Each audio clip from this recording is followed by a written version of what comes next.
Growing up in this community, I know that everybody is talented in their own way. Everybody has something to offer to this world. I love where I'm from.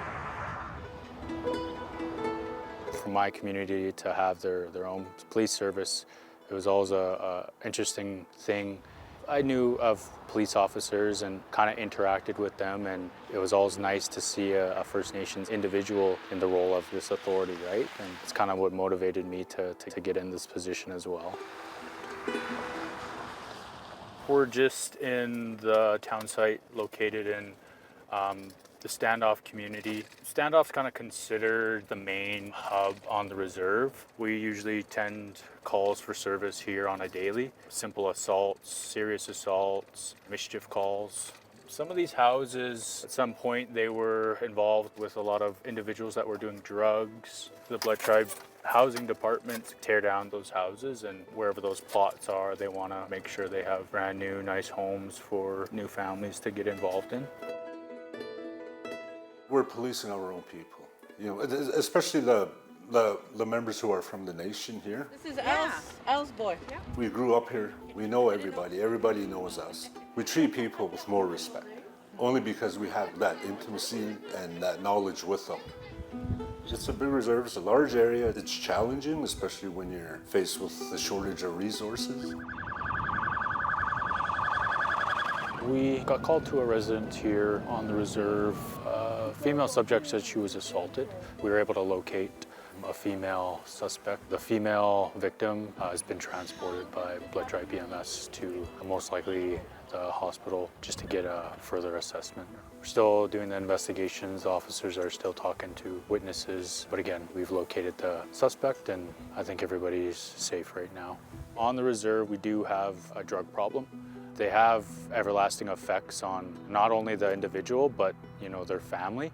It's tough to see that. So my goal was to go out in the community and find the people that were selling these illicit drugs. We did a lot of search warrants. We did a lot of door kicks. From there, we were able to find a variety of drugs, variety of weapons. So we were doing our part in keeping the community safe. We've always been kind of treated like a second-tier policing by the Western world, right? Our funding comes in the form of a tripartite agreement between the nation itself along with the federal and provincial government. Our funding is substantially less than what an RCMP detachment would get for policing another reserve. I always wanted to work here since I was a little girl. I grew up on the reserve.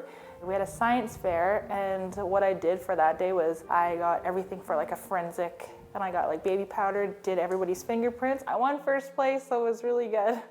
I did disconnect probably my first year of policing. When I got back into it, started smudging, started doing culture practices like picking sweetgrass, going hiking and learning about medicines and stuff. My life changed and I was like, you know what, the best thing to do is continue on and support the community members that we police, because at the end of the day, there's that intergenerational trauma, and something that I could say could help somebody else. Since September of last year, I've lost 7 experienced police officers. That had a really big effect on us. We lost some really good officers, we lost a lot of experience, we lost a lot of training. We cannot offer the same benefits package or a pension package that, say, a Calgary or a Edmonton can. We are making steps to address that. What I'd like to see for my service before I leave, I want my people to say, this Blood Tribe Police, this is the best, and I'll put it up against anybody. And we'll get there. At the end of the day, I love my career. When building searches, we get to start an investigation from start to finish. Another major crimes unit or something doesn't come in and take the file over from us. So me, compared to some of my troop mates, say 4 years, they're just starting out. Maybe they haven't gone to gun calls and stuff, where I've had those life experiences. I've had those, oh my goodness, moments where I'm like, I don't know what I'm doing, but I get through it, learn it, and then the next investigation, I'm even better for it. Blackfoot people were very strong individuals, and we have that saying, it's a Blackfoot term, igakimat. It means to try hard.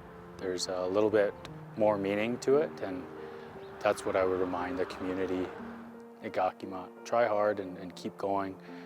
whatever it is that you want to accomplish in life.